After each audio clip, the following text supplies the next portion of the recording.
I personally don't track calories. I eat whatever I want, whenever I want. To me, that's just the best place to be in regards to my relationship with food. With that being said, I think it is so much easier to eat poorly under these circumstances. So I try to remind myself how good I feel physically and I suppose emotionally once I've eaten a good clean meal. One of the top comments on my birthday vlog was suggesting that this smoothie bowl is too healthy, which I can kind of understand because I did spend like a good 1 or 2 years eating maybe like 1 or 2 pieces of fruit per week, and now it seems like I'm on the complete opposite side of the spectrum. But to be honest, this is probably the healthiest meal of the day, and it's the meal I look forward to the most. I guess the only thing in this that might appear too healthy is the spinach, but you can't actually taste the spinach, at least with the amount that I put in. The berries and the fruit overpower the taste of the spinach, plus it serves as like a thickener. It gives it more of a smoothie consistency. But I suppose fundamentally what I'm trying to suggest is, you know, listen to yourself when you're eating. Like, does it make you feel good both physically and emotionally? But food is such a pleasure, at least it is to me. And if that's one of the only pleasures you experience day to day, you may as well make yourself feel good while doing it. And this makes me feel really good. So I would highly suggest giving this a go. I've never really gone out my way to mention this on the channel before, but one of my hobbies is gaming, and during the self-quarantine period, it's safe to say I've been indulging in personal hobbies of mine. It's a way of remaining occupied and connected to the things I enjoy doing. To name a few, we've got osrs, which I've played since the servers were launched, Fortnite, which I've been playing for a little under a year, Valorant, which is still in its beta form.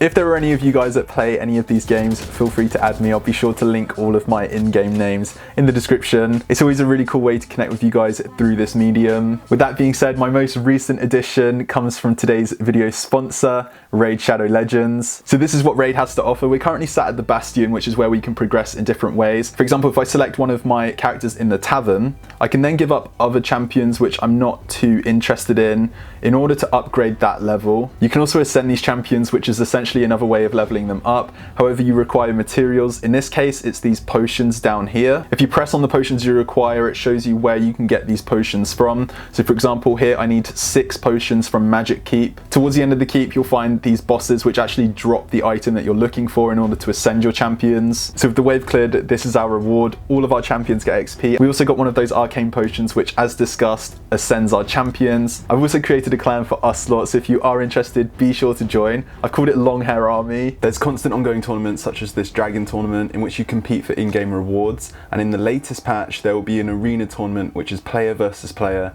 and probably my favourite aspect of the game. If you are interested in trying Raid Shadow Legends for yourself, be sure to check out the link in the description. For the next 30 days you'll be granted 100,000 silver and the epic champion Jotun, which can be found in your inbox located in the top right of your screen, and will give you a really nice head start into the game. A massive thank you to Raid Shadow Legends for sponsoring today's video. So I know running and the impact it's had on me is something I've covered in my recent videos, but for a video that's predominantly focused on what I get up to day to day, this has to be mentioned. It's only been within this quarantine period that I've understood the impact that daily exercise has on my mental well-being. Of course, you always hear that, you know, exercise releases endorphins, it makes you feel better, but really understanding the impact it has on you personally is different to understanding just the general biology of it. For me personally, days where I don't go on a run or just do some form of exercise, whether that's cycling or out in my garden on a skateboard, as you might have seen on my Instagram story, those days tend to feel less productive, less resourceful. I feel less confident, I get in my head a lot. And so for me, daily exercise is just a commitment I've made to myself to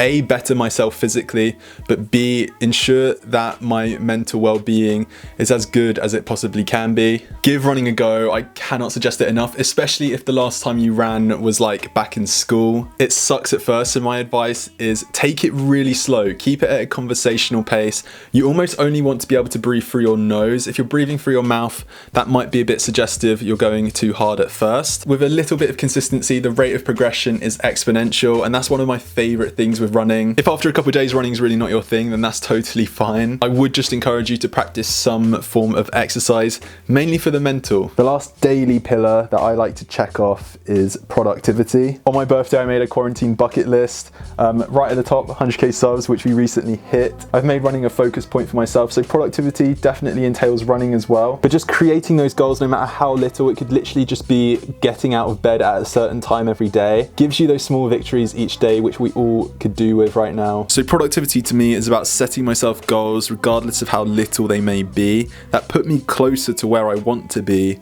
and actually achieving those goals. But that brings this video to an end. Hopefully you did enjoy, or maybe you learned something vicariously. I just want to give you guys a massive thank you for all of the support you've shown recently. 100k subs is just mind-boggling. I would love to know what you guys think of this video. I know it's a little different, but until then, I will see you all in the next one. Take care, guys. Bye bye.